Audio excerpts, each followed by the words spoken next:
Hey, what's up, guys? Here on the Fire Sports Pod, where everything we got is hot. I'm your host, Zach Jackson. We got our special guest, Joey, back on the podcast. Appreciate Let's him go. jumping on this Halloween. Happy Halloween to Oh, everybody. yeah. So we're powered by StreamYard, where StreamYard makes the dream yard go. We're here on season 9, episode number 3 on the Fire Sports Pod, and we're going to be going over the World Series 3-2. Blue Jays are up. Who would have thought? Tonight could be the night that the Blue Jays end it all and they win the World Series, or the Dodgers extend to Game 7. I think we both know if it gets to Game 7, Dodgers got to win it. Dodgers got the pitching for it. Yamamoto pitches tonight. And I think, Shohei goes the next night, if I'm not mistaken? Oh, we all know that Shohei is going to probably pitch Game 7. I mean, Yeah, you it's think, either right? going to be him or Tyler Glass now, you know? Yeah, so you would think. And then our second segment, guys, we're going to go into a bunch of teams. We're going to start in the East with the 76ers, Bucks, two most surprising teams. A lot of people were not expecting Giannis and the Bucks to start out this hot, as well as the 76ers with pretty much no Joel Embiid around. I mean, he's there, but he's not really playing on a minute restriction. And then West-wise, we'll go Spurs, Warriors, Lakers. Got a lot to talk about, so let's get right into it. Joey, postseason. MLB almost over. Feels like it's been on for so long, and now it's going to be off for so long, and then we're going to be like, oh wow, it's almost there again in April. So what's your take tonight? Do you think the Dodgers get the job done, or is it Blue Jays all the way? Well, first off, I got to say thank you for, continuing to have me on. I hope to become a regular on this show with you. Hell yeah. You do a great job, so I'm going to give you your flowers when you deserve it. So, before the World Series, I think that everybody was under the impression that none of this, like nobody saw this coming. I know the Blue Jays are a solid team, but they were 10 games under 500 when they played the New York Mets in May. Okay. After that, they were the hottest team in baseball, won the American League East, defeated the Yankees, got rid of the Mariners after the Mariners were up 2-0, and Zach, they got a stud in Trey Yesavage. I mean, 11 strikeouts the other night against this powerhouse Dodgers team. I mean, I've never seen anything like. I've never seen pure dominance. This guy, Zach, he was making $50,000. I know, I saw that. $50,000 before coming up in June.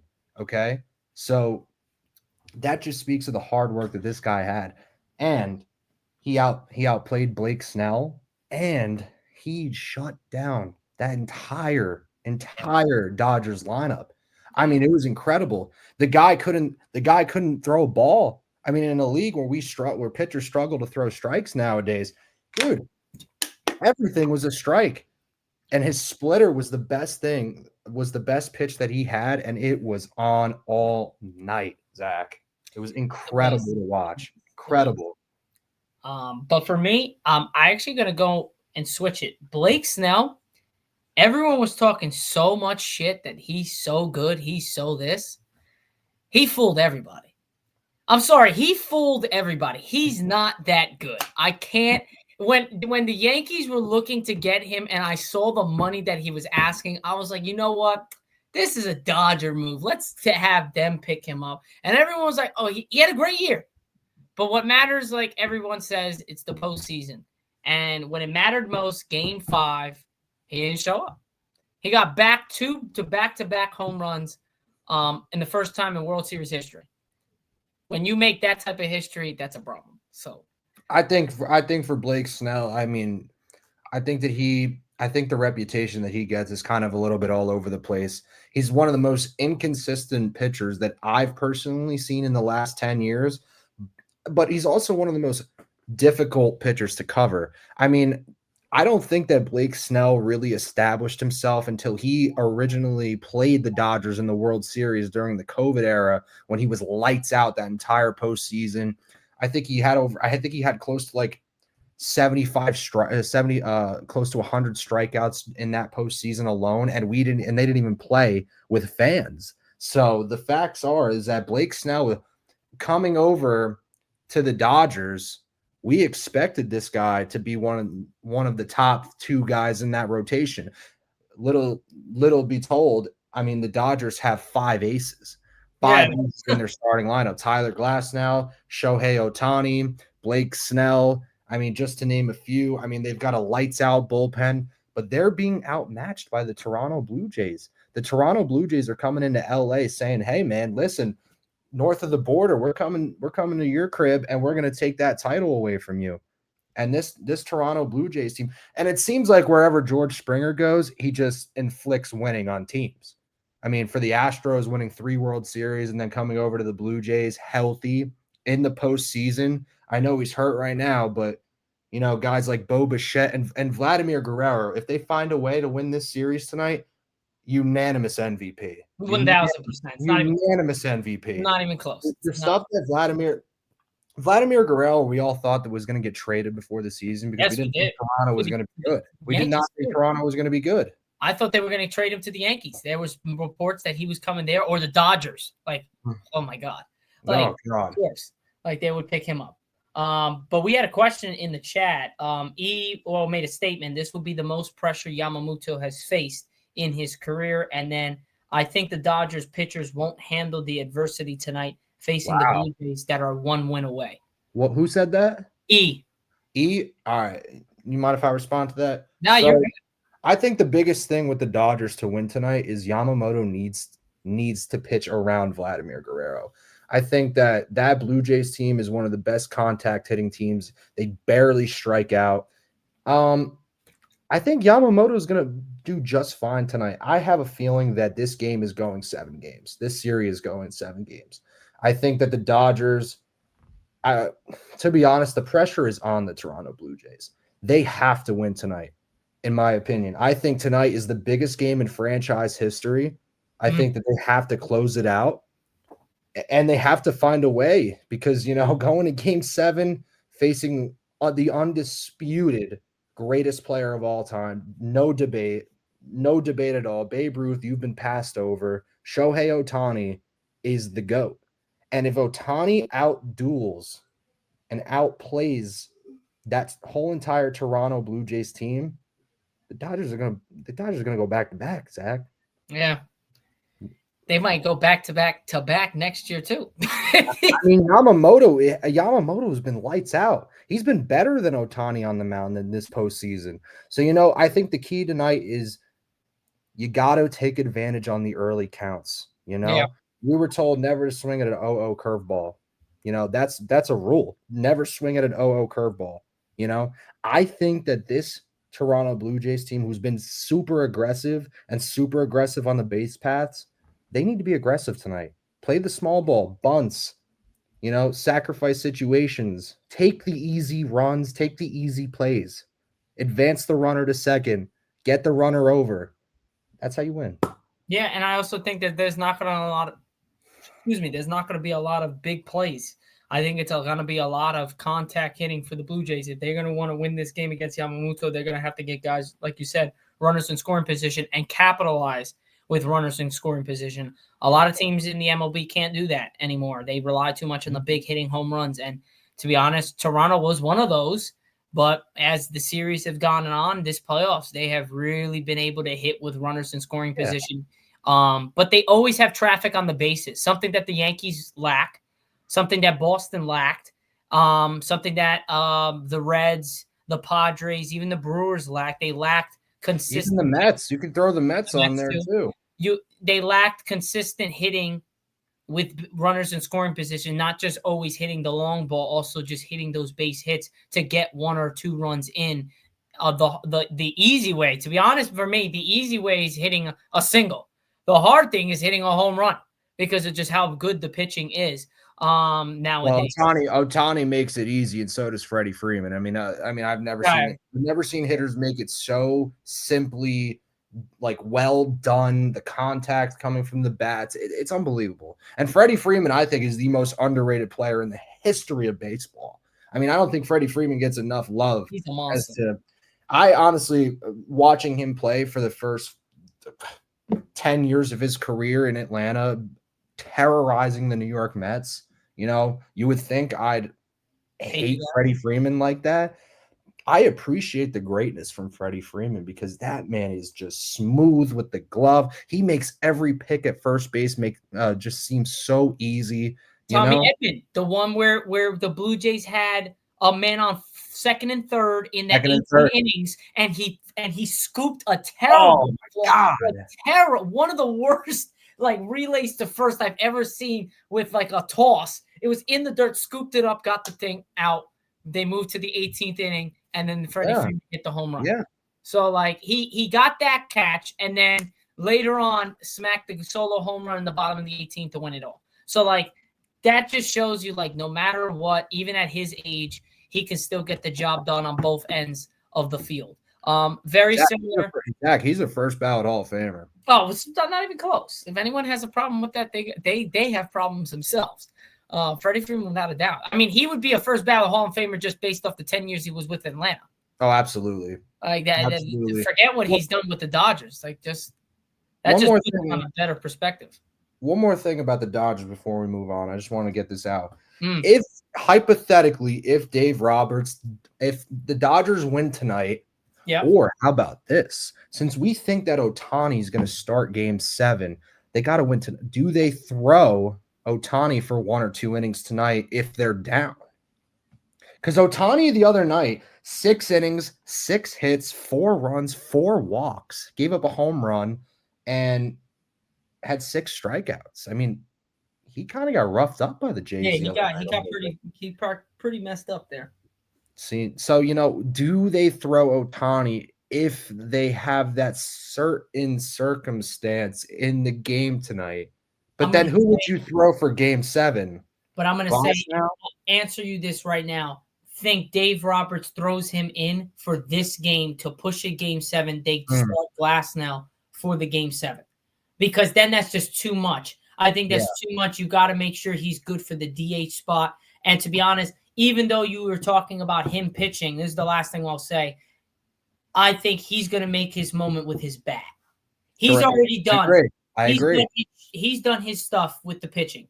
Now it's time to cement, and he's done himself with the hitting too. But now, him to have a Game 7 moment is him hitting with runners in scoring position or hitting runs. I think if you are in the situation where you need 3 outs or you need 6 outs, you put him in for 2 innings and you knock him dead. He gets the win, pushes to Game 7, and then you got the almost 6'8", 6'9" giant Glasnow on the mound. I 100% agree with you. The thing is this, Zach. Yamamoto is going to be on a short leash tonight. There is no playing around. There is no hell no. If you might see in the second inning, a third inning max, if there's runners on second and third and he's struggling to throw strikes and he's over 50 pitches, I'm telling you, watching Dave Roberts, that man is not afraid to take his starting pitching out and go to the bullpen. He's not Boone. He's not Aaron Boone. No. He's definitely not Boone, who leaves his guys in there way too long or takes them out way too early. And it's a good pitching matchup. Yamamoto, Gausman. Gausman's he's got a little pushover. 2.55 ERA, 18 strikeouts, 8 walks in this postseason. It's a good pitching matchup. Very good. Sometimes a lot of people really, and the last thing I'll say, a lot of people really give crap to pitchers who have a lot of walks, but understand who the walks to. Because, like, if I'm a pitcher and I'm versus Aaron Judge, unless I know unless you're one of the elite, but even some elite pitchers, they pitch around the big time hitters.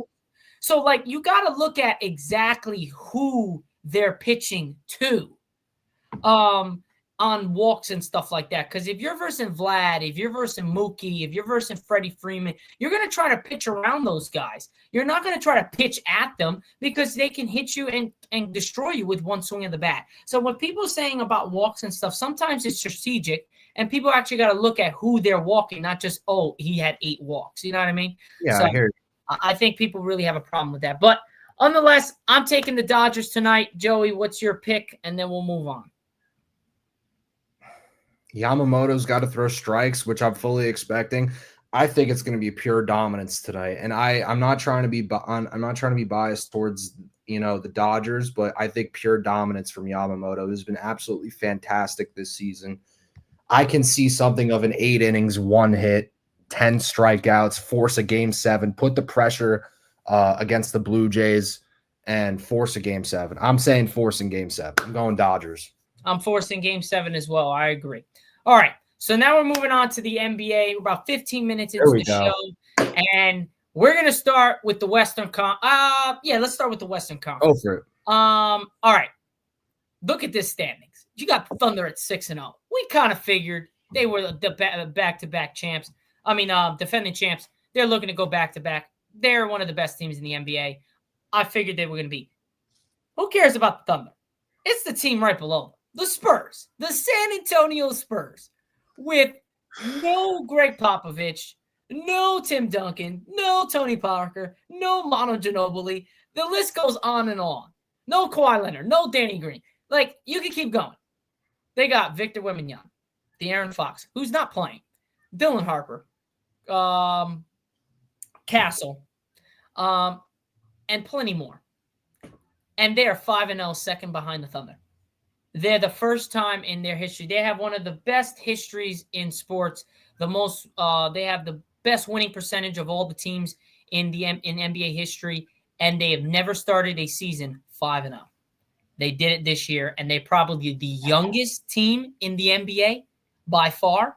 And this is without a superstar. Because I'm sorry, I give not a superstar, but a peripheral all-star. De'Aaron Fox is not even on the court. Hasn't played a goddamn minute with the Spurs. So what is it going to look like when he gets there? This is scary, Joe. I don't know what's happening here. I want to go down the list and tell you the roster of the San Antonio Spurs because, to be honest, I don't think it's that good of a team.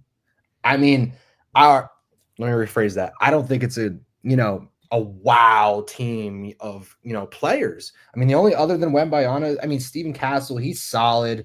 Dylan Harper coming out of Rutgers, awesome player. Loved him. Wanted the Brooklyn Nets to draft him, but Adam Silver doesn't want anybody to come to the Brooklyn Nets, so we get that. Harrison Barnes is still playing. They got Keldon Johnson. This is not a wow team. Bismack Biyombo, who hasn't been relevant since his Toronto Raptors days. This is not a wow team. And you got Wembanyama averaging 31 points a game. You got Wembanyama averaging 15 freaking rebounds a game. You got Steven Castle averaging 20. You got Devin Vassell averaging 17. Dylan Harper, this team, Dylan Harper's averaging 15. They're the number 2 team. They're the number 3 team in the entire NBA in rebounds. And the only big man they got really is Victor Wembanyama. And he's got 17 rebounds a game. He's how many blocks does he have a game? How many blocks? He's little. Oh my God. This man is doing generational things, and the man played in France. Shout out to the boys in France who were absolutely creating dogs out there. To answer your question, he's got 5 blocks per game, Zach. That's ridiculous. This man is on a different level, and Victor Wembanyama right now is running away through 5 games as the midseason MVP. So if he can stay healthy and he can stay on the court, because we know his 7'2" ass is going to get hurt at some point in this season. But this San Antonio Spurs team right now is a threat. And they're coming. I'm telling you, bro, they're coming. You're quoting Charles Barkley. Yeah, I'm quoting Charles Barkley right now because they're coming, bro. They are going to dominate everybody in this league.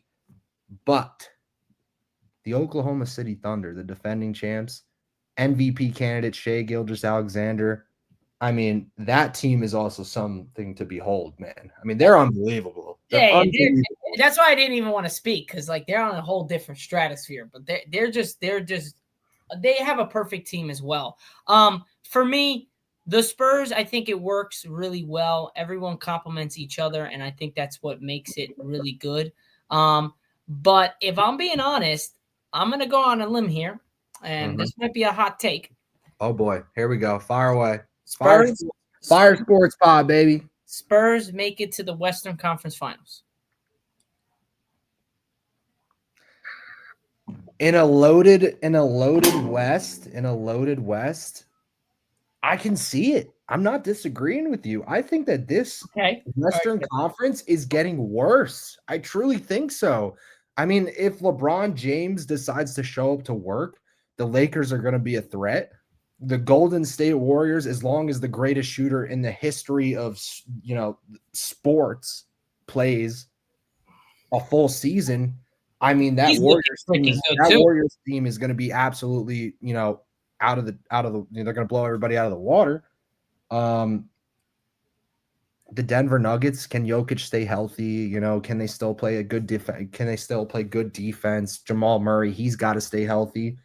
I look at a team like the Houston Rockets, especially, and how they're going to develop without Freddie VanVleet, torn ACL. I think that's a big problem. I think if they had him, I would be more high on him. Not to cut you off, but I would definitely be more high on them. But because of the fact that they don't have him, they don't have a true point guard.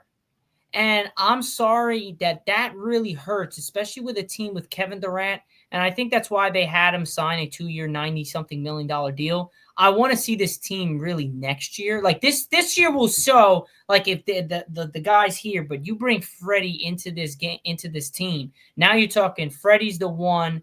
You got two could put what's his name? Sagun. I think that's how you say his name. Yeah, but he's the center. So he's the center. Kevin Durant's the 4. Jabari Smith. That's what I was saying. Jabari's the 2, and Amen is the 3 with Freddie at the 1. That's or Asar, one of them. I think it's Amen. It's Amen. Yeah, so Freddie, Jabari, Amen, Kevin, and Sengun. Now we're talking. But now you have somebody coming off the bench, and Reed Shepherd, I love him to death. He played at Kentucky. He's a monster shooter, but he's not Freddie VanVleet. Like, Freddie's a champion. Yeah. He's a veteran. He knows how to do. Reed Shepherd's in his second year. Like, there's a difference between the two. So that's why I'm not so high on them. I'll let you continue about your talk about the Rockets, but I'm just not so high on them because of the loss of Freddie. And I could be totally wrong, but that's just – yeah, and I 100% agree with you, but I think that's also something that we got to talk – like, I think that's also when comparing the Western Conference to the Eastern Conference, the Western Conference have a ton of injuries, especially. We don't know what Kawhi Leonard's going to be with the Clippers. The Clippers seems like every year we're putting them in the candidate as a team that, can compete for the NBA Finals. But, I look at the Eastern Conference, no Tyrese Halliburton this year, no Jason Tatum, the Knicks are just a mystery. I still think that they need another shooter on that team. I think that they're a big defensive team. I'm not sold on don't get me started about the Bulls. I don't think that they're going to be a threat come the playoffs. I think they're going to make the playoffs. I just don't think they're going to. I do think that they'll make the playoffs. The 76ers, same thing every year, man. Can Joel Embiid stay healthy? Because it's just. Do they even need him? Do they need him? VJ's solid. VJ's a good player, man. They did well with VJ. No, but I'm saying, do they need Joel? Because right now, I like the way the team is playing without him really on the floor. I think you bring him on the floor. Now it's like very similar to AR with the LeBron thing, and we'll get to the Lakers thing. They bring it in. Like, when LeBron's on the floor and you got rookies and you got second-year guys getting the ball, no, I got to pass that rock to the king. Like, he got to get that ball. Like, he's got to be the floor general. He got to be the guy that shoots this shot, not me. Yeah. When you got Joel, same thing. He's a ball-dominant motherfucker. He's a huge dude. You're going to give him the ball in the post. Now, without him out of there, now the floor is spread. Even though Joel can shoot, even though he can spread the floor, but he's going to get his ass in the paint. He ain't going to just be – or he's going to go one-on-one. And that's where it's like VJ's fast, quick, young. Tyrese Maxey's playing out of his mind. He's looking like a superstar right now. He's looking up in the Brunson area with their candidate. Yeah, like that type of shit. So, like, I really like the way they're playing without him. Now, obviously, you want him. Playoff time, you want Joel Embiid. So, like, I'm not so concerned about not having him in the lineup during the regular season that much. Save his ass for the playoffs, because every freaking time he's healthy, they play him all the time in the regular season, and come playoff time, he's not healthy. Why? Because you always depend on him. Right now, they don't have to depend on him. Again, first 6 games of the season, a lot could happen. But for right now, first 4 to 6 games, I like the way the 76ers are playing without using so much of Joel. It's all about him. It's all about him. Like, I don't like that. Like, very similar to LeBron. Like, people are like overreacting. Oh, LeBron and Luka are not in, and the Lakers are looking really good.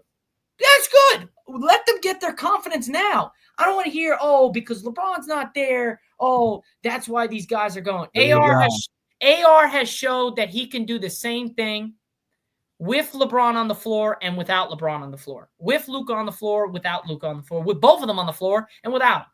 I want the rookies to have this time now so that they can really develop. And now when LeBron kicks it to you for the game winner, you're hitting that shot. Not in the regular season, in the beginning, LeBron's in, Luka's in. Now the chemistry's there, but you're not confident in your shot. Mm-hmm. Very similar to what happened to AR. Down the stretch against Minnesota, I think it was 2-1, series up 2-1. Lakers were down. We were down 2. We went for a 3, AR in the corner. LeBron swung it to the right.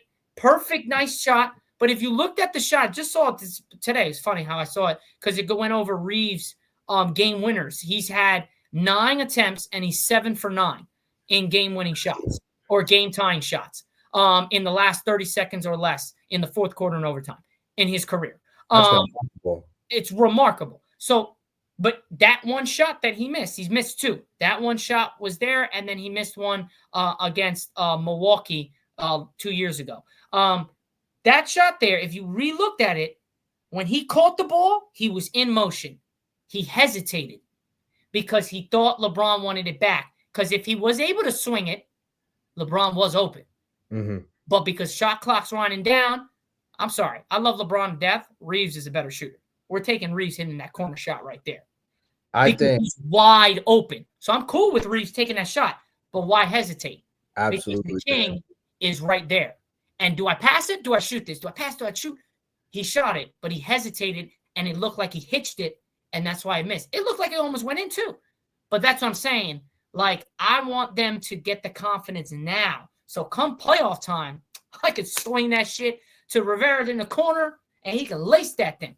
I don't have to worry about whatever. So I don't want to hear all the antics about, oh, LeBron's this, LeBron's pissed, until I hear LeBron James Sr. say it himself, I am pissed. I am getting. I'm announcing I want to be traded. That's when I'll be like, shit. Okay, now we got to figure shit out. But until that happens, I don't care what any media says because they are not LeBron James. And that is my take with the Lakers on how like that shit goes with bench players and stuff like that. I think the biggest thing that you just said about the Los Angeles Lakers is a repeating cycle of the facts that ever since LeBron James got to the Lakers in 2018, I feel like there's been some sort of disconnect between the front office and Rob Pelinka and LeBron James. And why I say that is because the rookies, and you hit the home run on this. We see that Austin Reeves can hang in this league. I don't know why people are so surprised that Austin Reeves dropped 51 points the other night. I think the biggest thing with Austin Reeves and the guys that are playing on the court right now without LeBron James is I feel like Pelinka and the front office are trying to see what they got beyond LeBron James. We talk about LeBron James possibly retiring at the end of the year. We talk about LeBron James possibly wanting to be traded within the next couple months. He hasn't played a game. Hello, LeBron. We're on game 6. We're expecting you to play. And that's the biggest thing with Michael Jordan talking about load management and how it's the biggest crap. You know, I understand you're trying to avoid long-term injuries, but get your ass on the court. Get your ass on the court. Help your team win. The Lakers have championship aspirations, okay? You've got Luka Doncic. You've got one of the most prolific shooters in NBA history. And, you know, when you wear the Lakers uniform, you're expecting excellence, you know? You're expecting to win championships. So the thing about this topic is, well, you're already losing LeBron James very soon. I mean, he's year to year right now, Zach. Yeah. So the thing about LeBron James is, where do the Lakers go next? Where do the Lakers go next? How are they going to recoup for the future? How are they going to prioritize surrounding Luka Doncic? And what are they going to give him in the future post LeBron James? You Yeah, know Luke is the future. You know Austin Reeves is the future. I love Dalton Connect. Hamachi is pretty good, you know. So I think they've got a good core of Jared Vanderbilt. I I, love Jared I Vanderbilt. think if they have a certain core to build around, they could possibly offload LeBron and maybe go get a center or two, a big guy, you know, maybe throw him to the Warriors, which I can't believe I'm saying. I can't believe it. I mean, 10 years ago, if LeBron James joined the Warriors and not Kevin Durant, I mean, we would be having a whole different conversation about who's the GOAT. I mean, you know me, I'm a Jordan guy, Yeah. but if LeBron would have went to go join that Golden State Warriors team in 2016, oh man, they would have won every single year, Zach. Every single year. Oh, Every 1000%. single year. Because LeBron is not gonna be going at Draymond, and they're not gonna go like that. It would have worked perfectly. Like obviously Kevin Durant and LeBron are not the same shooters, but you bring LeBron freaking James, who's basically in his prime, in 2016, and then 2 years later, imagine 2 years later, 2018 LeBron, where he would drop 51 against that stacked ass Warriors team. Imagine him on the Warriors when he's like that. It makes me sick to think about it. It's making me sick to think about it because I mean, I'm just looking at the standings right now. I'm looking at the teams that are on the screen, and I don't know what type of team could fit for LeBron James other than the Golden State Warriors. I can't I imagine also him. think that the only team that has it is the Warriors because of assets, picks, different Yeah, stuff like that. I think they're the they've only got it all. youth to the honest, also like veteranship as well in the youth. Cleveland also has the opportunity as well. That'd be funny if he went I back. think it's really only Cleveland and Golden State realistically that could make a push because of the fact that if you do the Thunder, they're way too young. They want to keep that core. They just want a title. Why? Spurs, same damn thing. Nuggets, they have their guys. Portland, he's not going there. Memphis, no. Jazz, no. Clippers, No, hell no.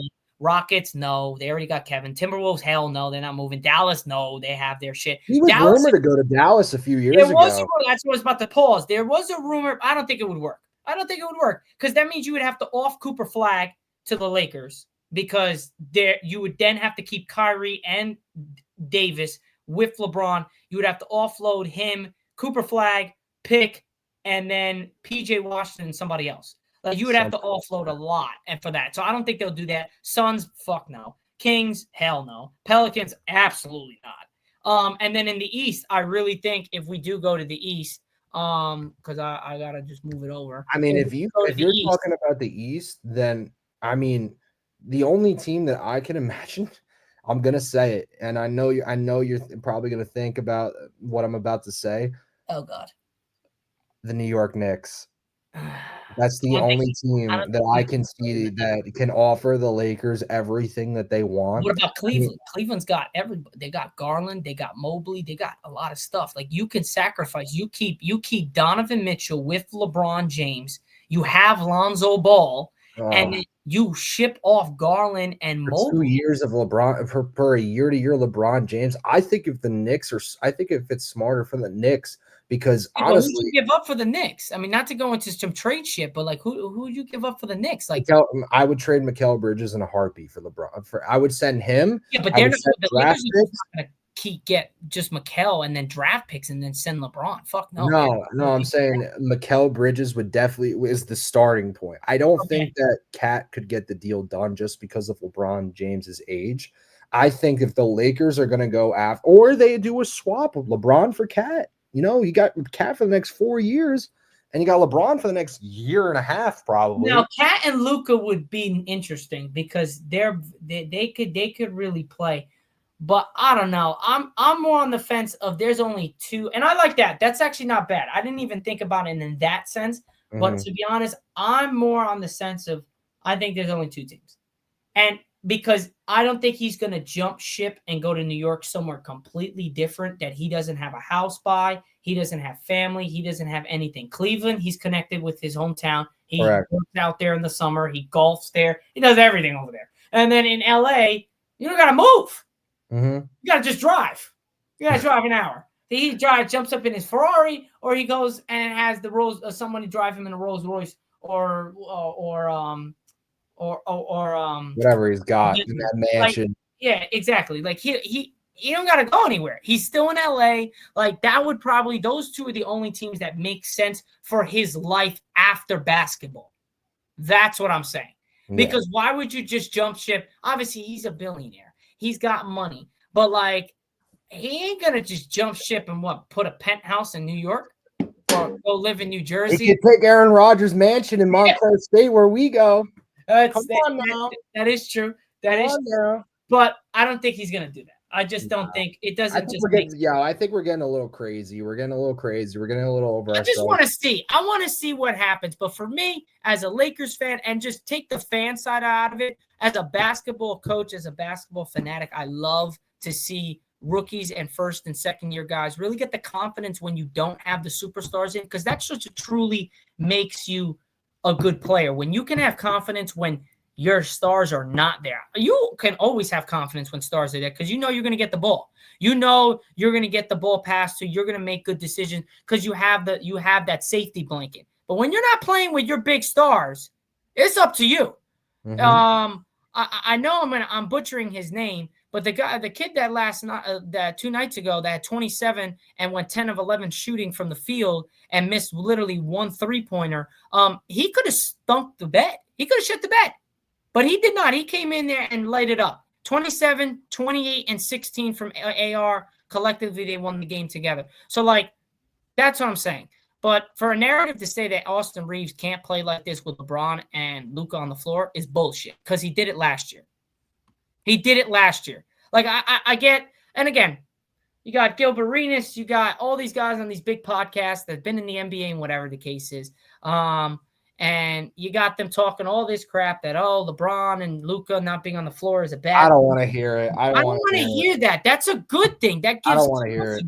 Like, I don't want to hear that. AR is not going to bring it. Yeah, he's not going to drop 51.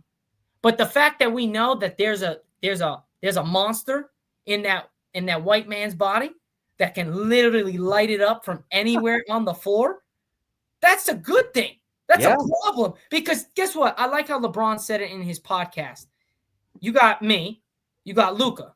Okay, so you got your 2 best defenders. Usually most teams have 2 great defenders. Most teams. Most good teams. 2 great defenders. You plug that on Luka and LeBron. Who the hell's guarding Austin Reeves? Your 3rd defender? Not a lot of teams that have a 3rd good defender. Well, now teams are going to start respecting AR because of what he's been doing lately. But and now that we know that he's got that energy to him. But what does that do, Joe? What does that do? That creates opportunities for everybody on the court. Exactly. Even LeBron and Luka, because they're going to be sometimes they don't know what to do. Are you going to double LeBron? Oh, you double LeBron in the post, you know he's finding Luka on the corner. Okay, if you double Luka, you got a cutting LeBron James who's still a locomotive, 250 pounds, 6'8", going down the rim. Or you double, or you're somehow able to guard both of them. And then what? They both drive. Now you got to kick out to Austin Reeves, who's a pure shooter, who's averaging 35, 10 a game in the first 5 games of the season. So, like, that's where it's like, it's kind of like give and go. Like, I just don't like to hear people that don't understand, even though they played the game. For some reason, they're naive to understand that this is a good thing. This is not a bad thing for the Lakers. This is a good thing for the future and for the present. Because now LeBron can come back and be like, oh, I got some dogs here. We can win with this team. And now Rob Pelinka and the front office can be like, okay, so we got some dudes here that can play. Now we don't have to really worry about drafting guys, getting young guys. Now we got our young core. Now let's try to get some other veterans, some guys that are like 10 years in, not 8 years in the league, but are still playing really well, and surround Luka and Austin Reeves with that. Get a big man, make a trade. Like, you know what I mean? Like, now you have the pieces. But in order to figure that out, you want your stars to be out to figure that out. Like, that's what you would want. I don't understand why you would want your stars to be in it all the time, and then your young guys never get the confidence in order to play because they're so worried about passing it to Luka or passing it to LeBron. They don't want to do that. You know what I mean? Yeah, and I feel like that's the narrative that's going to be around the Lakers all season. To me, to answer your question about who's getting double teamed and who's not, to me, I don't think any team should double team anybody, because then it's only going to create more opportunities for LeBron James. It's going to create more opportunities for Luka Doncic, Austin Reeves, Dalton Connect, who's only getting better. So I think that he gets a lot of shit too. And he gets a lot. Listen, he was almost traded for, and thank God that trade never went through. Thank God that Mark Williams failed his physical, because Dalton Connect honestly is a bright spot for this team, and he's going to get opportunities post LeBron James.